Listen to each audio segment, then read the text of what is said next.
క్రీస్తునాథుని యందు ప్రియులకు సహోదరి సహోదరులారా, ఈరోజు మంగళవారం పునీత అంతోని వారి ప్రార్థన సహాయాన్ని కోరుతూ ఈ పూజాబలిలో పాల్గొంటూ ఉన్నాం.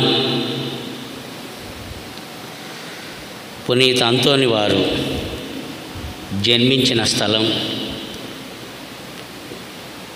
పోర్చుగల్లో లిస్బన్ అనేటువంటి ప్రాంతంలో వీరు జన్మించారు.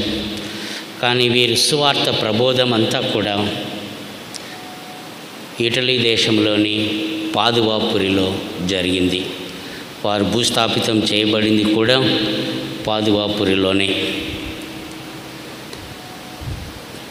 పునీత అంతోని వారిని మనం స్మరించుకుంటూ ఉన్నాం. వీరు ఫ్రాన్సిస్ సభకు చెందినటువంటి గురువు.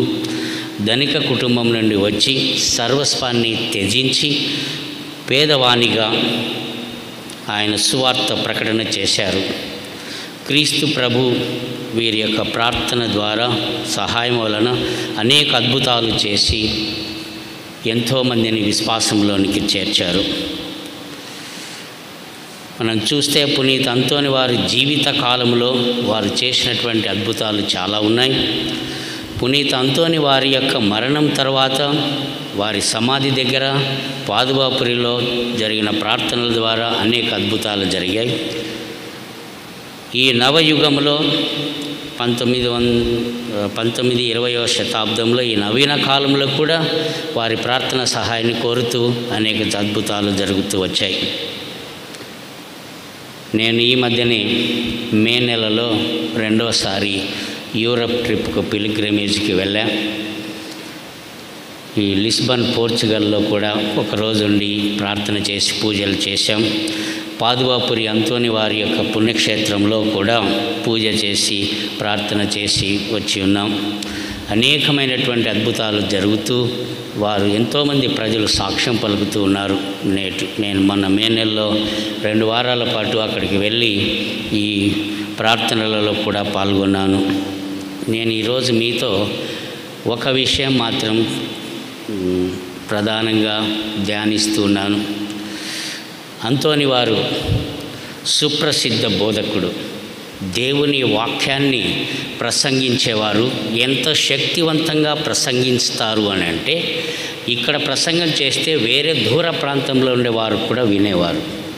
మీ రాజా ఫాదర్ ఎన్ని అద్భుతాల గురించి చెప్పారో తెలియదు, కానీ నేను చెప్పేది కూడా మీరు విని ఉండవచ్చు.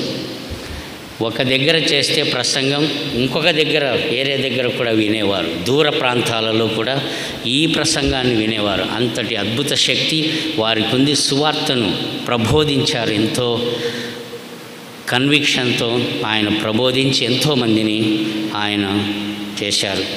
ఇక్కడ నేను ఒక అద్భుతాన్ని మీతో పంచుకోదలుచుకున్నాను. దేవుని యొక్క వాక్కు విన్న అమిత ఆసక్తి గల ఒక స్త్రీకి జరిగినటువంటి అద్భుతం. దేవుని యొక్క వాక్యాన్ని వినాలి అని ఎంతో ఆసక్తి చూపించినప్పుడు ఆ స్త్రీకి జరిగినటువంటి గొప్ప అద్భుతం. బహుశా అది మీరు వినే ఉండవచ్చు. పునీత అంతోని వారు ఎంతగా తనను తాను దాచుకోవాలనుకున్నా, ఇతరులకు తెలియకుండా ఉన్న దేవుడు తన సేవకుని మరణమునకు ముందు అత్యంత ఎక్కువగా మహిమపరిచారు. ఒకరోజు ధనవంతురాలైనటువంటి ఒక స్త్రీ అందమైనటువంటి బట్టలు ధరించి తన సేవకుల వెంట రాగా బోధింపబడు ఆ తపస్కాల ప్రసంగమునకు బయలుదేరింది. అంతోని వారు తపస్కాలంలో ప్రసంగాలు చెప్తూ ఉంటే దాన్ని వినాలని చెప్పి ఒక ధనికురాలు చాలా అందమైనటువంటి బట్టలు ధరించి వెళ్ళింది. తన ఆలోచనలంతా కూడా ఆలోచనలో ఉన్నింది.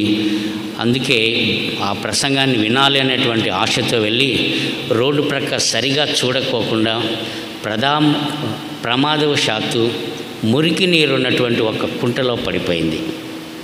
విన్నారా అద్భుతం? మురికి నీరు ఉన్నటువంటి కుంటలో పడిపోతే, మురికి నీళ్ళలో పడిపోతే ఏమవుతాయి? మన బట్టలు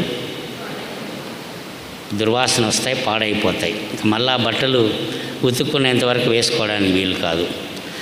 మామూలుగా అయితే ఆ మురికంతా ఆమె బట్టలకు అంటుకోవాలి. చాలా బాధతో అయ్యో నేను మళ్ళా తిరిగి వెళ్తే ఈ పునీతుని యొక్క ప్రసంగాన్ని వినలేమోనని అనుకుంటూ నెమ్మదిగా కుంట నుండి పైకి లేచింది.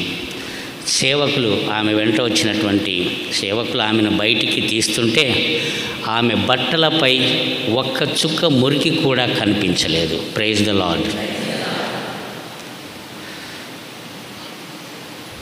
ఈ అద్భుతము ఒకరి నుండి మరొకరికి త్వరగా వ్యాపించింది. ఎందుకంటే మురికి నీళ్ళలో పడితే మురికి ఎంత అవుతుంది? తడవలేదు, ఒక్క మురికి చుక్క కూడా బట్టలపైన పడలేదు. అందుకే ఇప్పుడు దీన్ని అంతోని వారి యొక్క ప్రార్థనలో ఒక భాగంగా చేర్చబడింది.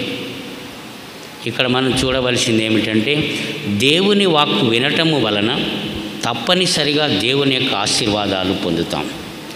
మనమందరం ఇప్పుడు జూబిలీ ఇయర్లో ఉన్నాం. నిరీక్షణ యాత్రికులుగా జూబిలీ చేస్తున్నాం కదా ఈ సంవత్సరం, అవునా కాదా? ఈ జూబిలీ సంవత్సరంలో కూడా దేవుని సన్నిధిలో గడుపుతూ ఉండాలి. ఈ జూబిలీ సంవత్సరంలో ఒక నిర్ణయం తీసుకోవాలి. ప్రతి ఇంటిలో బైబిల్ ఉండాలి. ఉందా? ఒకటి కాదు, ఒక్కొక్కరికి ఒకటి ఉండాలి. నేను ఈ మధ్య అమెరికాకు వెళ్ళినప్పుడు ఒక అమ్మాయే, ఒక 10 సంవత్సరాల అమ్మాయి, బైబిల్ ఇస్తారా చదివి చూస్తామని అంటుంటే కుటుంబీకులు no, I don't give, this is my Bible అంటుంది.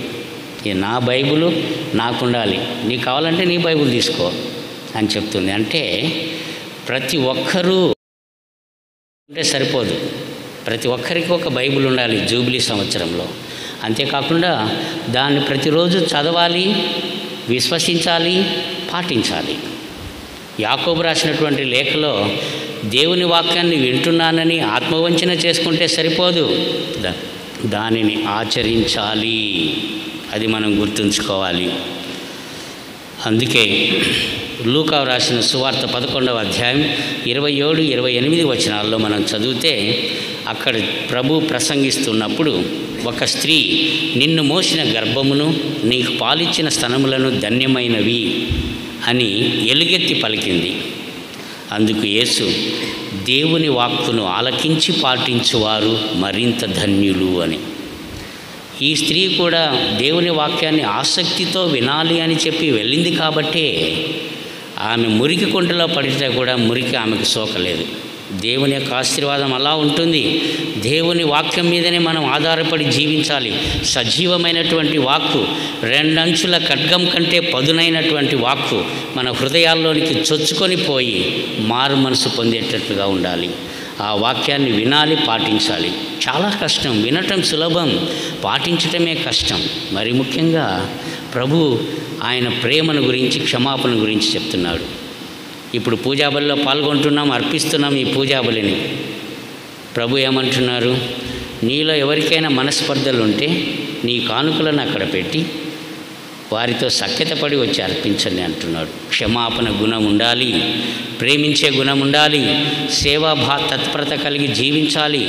ఇలాంటివి ఉంటేనే తప్ప మనం పూజా ఫలాలను పొందలేం. అంతోని వారు ఇలాగా ప్రసంగించి ఎంతోమందిని మారు మనసు పొందించి చేశారు. కాబట్టి ప్రియమైనటువంటి సహోదరి సహోదరులారా, దేవుని యొక్క వాక్యం అచంచలమైనది, చాలా గొప్పది. ఇంకొకటి నా జీవితంలో నేను మీకు చెప్పదలుచుకున్నది ఏమిటంటే, దేవుని యొక్క వాక్కు ఈ విధంగా సెలవిస్తున్నది. నేను కర్నూలు మేత్రాసనంలో ఒక మారుమూల గ్రామం, చాలా ప్రసిద్ధి అయినటువంటి క్రైస్తవ గ్రామం ఒంటెద్దుపల్లి అని విని ఉంటారు. చాలామంది 52 మంది గురువులు, ఒక పీఠాధిపతి, 70 మంది అమ్మగారులు అయ్యారు మా ఊరు నుండి. గుంటూరు మొట్టమొదటి పీఠాధిపతులు ముమ్మడి ఇగ్నేషియస్ మా ఊరు నుండి. నేను ఎందుకు చెప్తున్నానంటే అక్కడ కొన్ని సమస్యలు వచ్చినప్పటికీ దేవుడు నాకు చెప్పినటువంటి వాక్యం ఇదే, అంతోని వారి ద్వారా. మాతృగర్భమున పడకముందే నేను నిన్ను ఎన్నుకున్నాను, పిలిచాను అని. అందుకే ఆ దేవుని యొక్క వాక్కు ప్రేరణ ద్వారా నన్ను కర్నూలు నుండి వరంగల్కు నడిపించింది. 36 సంవత్సరాల గురు జీవితాన్ని జీవిస్తున్నాను ఇక్కడ. దేవుడు ఏం చెప్తున్నాడు? నేను నిన్ను పిలిచాను, నీవు నావాడివి అని చెప్పి నా గురుత్వ జీవితంలో జరిగింది ఇదే. దేవుని యొక్క వాక్యం ప్రకారంగా ప్రభువే నన్ను మాతృగర్భంలోనే రూపొందింపక మునిపే నేను నిన్ను ఎన్నుకున్నాను, నా వాడివి అని పిలిచారు. దేవుని యొక్క ప్రణాళిక ఆ విధంగా ఉంటుంది, దేవుని యొక్క ఎన్నిక ఆ విధంగా ఉంటుంది, దేవుని యొక్క శక్తి ఆ విధంగా ఉంటుంది. దాన్ని ఎవరూ ఆపలేరు. అందుకే గురువులుగా మమ్మల్ని, మఠవాసులుగా, అమ్మగారులని, గృహస్థ క్రైస్తవులుగా మిమ్మల్ని ప్రత్యేకమైనటువంటి పిలుపుకు పిలిచారు. ఆ పిలుపులో విశ్వాసంలో దృఢపడి మనం దేవుని దగ్గరికి వెళ్ళడానికి ప్రయత్నించాలి. అందుకే మనం రాతి పునాదిపై ఇల్లు కట్టుకునేటువంటి వారిగా పోలి ఉండాలి. జడివానలు వచ్చినా, ఎన్ని వచ్చినా, వరదలు వచ్చినా, వెలువలై పారిపోయినా ఆ ఇల్లు చెక్కు చెదరదు. అలాగా విశ్వాస జీవితంలో రాతి పునాది పైన మనం నిర్మింపబడ్డాం అని గుర్తుంచుకోవాలి. అందుకే కీర్తనాకారులు కీర్తనలు అన్నట్లుగా నీ వాక్యం నా పాదములకు దీపము, నా త్రోవకు వెలుగు అన్నట్లుగా మనం జీవించాలి. దేవుని యొక్క వాక్యం మీదనే ఆధారపడి జీవించాలి. అందుకే ఈరోజు సుకృత వాక్యం ఏమిటంటే, మీరు ఇంటికి వెళ్ళినప్పుడు గుర్తుంచుకోవలసింది సుకృత వాక్యం. మన మంచి మాట వినవలసింది ఏమిటంటే, దేవుని వాక్కును అమిత ఆసక్తితో విందాం, చదువుదాం, పాటిస్తాం. అలాగ మంచి అసలైన సిసలైనటువంటి క్రైస్తవులుగా రూపొందింపబడి ఈ జూబిలీ సంవత్సరంలో విశ్వాస పదంలో నడుస్తూ ఉండాలి. అందుకే పునీత అంతోని వారి యొక్క ప్రార్థన సహాయాన్ని కోరుతూ మన విచారణని, మన గ్రామాన్ని, మన కుటుంబాలను దేవుడు దండిగా దీవించి చదువుకున్నటువంటి పిల్లలందరికీ మంచి భవిష్యత్తును ఏర్పాటు చేయాలని ఈరోజు ప్రత్యేకంగా మనం ప్రార్థన చేసుకుందాం.